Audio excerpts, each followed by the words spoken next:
지난 2년 동안 기술 주식시장에 대낙관적인 전망을 해왔으며 1월 방송에서 나스닥이 올해 2만에 도달할 것이라고 예측했던 웨드부시의 애널리스트 된 아이브스입니다.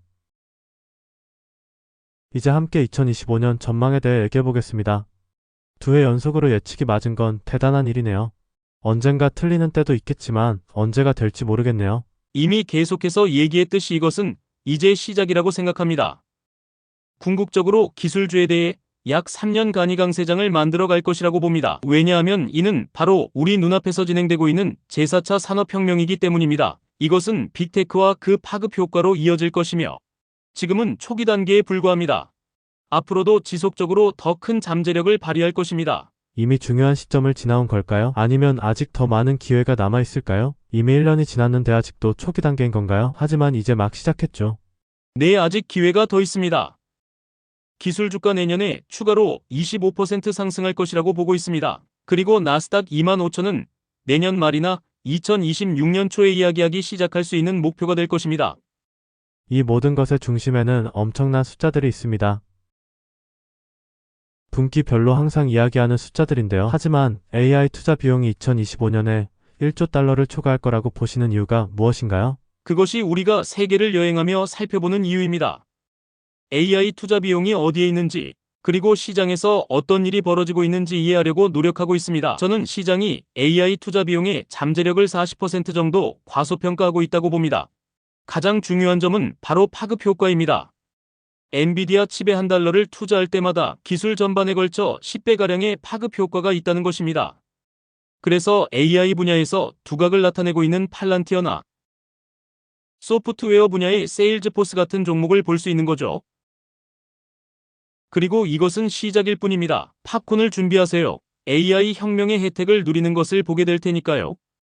오늘 아침 오라클의 전망이나 어도비의 가이드를 보았는데요. 2025년 초에 안정된 시기가 올 거라고 보시나요? 그 시기는 올 거라고 생각해요. 하지만 저는 오라클이나 어도비의 매도세를 보면 이런 하락세를 매수 기회로 삼아야 한다고 생각합니다.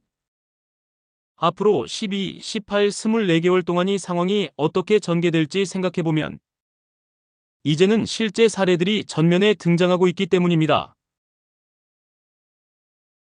그리고 시장은 단기적으로 이를 매도할 것입니다. 지난 1년 동안 팔란티어, 테슬라, 애플과 같은 종목들이 매도된 것을 봐온 것처럼 말이죠. 하지만 이제 AI 혁명이 기업뿐만 아니라 소비자에게도 다가오고 있습니다. 그 중심에는 애플이 있고 저는 애플이 올해 말이나 2025년 초에 최초로 4조 달러 시장 가치를 달성할 것으로 봅니다. 메타 주식을 매수하시나요? 오늘 아침 트럼프가 저커버그를 만났다고 들었는데 그는 취임식 캠페인에 돈을 지원하고 있다더군요. 베조스는 다음 주에 간다고 했습니다. 일론 머스크도 지원했고 테슬라가 효과를 봤죠. 이런 이유들이 주식을 매수할 근본적인 이유가 될까요? 저는 이번에 FTC가 발표할 내용을 일종의 크리스마스 선물이라고 생각합니다. 그로 인해 시장의 역학이 바뀌고 엄청난 규모의 거래가 가능해져서 50% 이상 증가할 것으로 보입니다. 그리고 강한 자가 더 강해질 것입니다. 메타, 알파벳, 그리고 분명히 아마존이 혜택을 보겠죠. 그리고 머스크와 테슬라가 가장 큰 혜택을 볼 것이라 생각합니다. 2025년 말에 테슬라가 자율주행 비전과 규제 완화 덕분에 2조 달러 시장 가치를 바라볼 가능성이 매우 크다고 예상하고 있습니다. 감사합니다.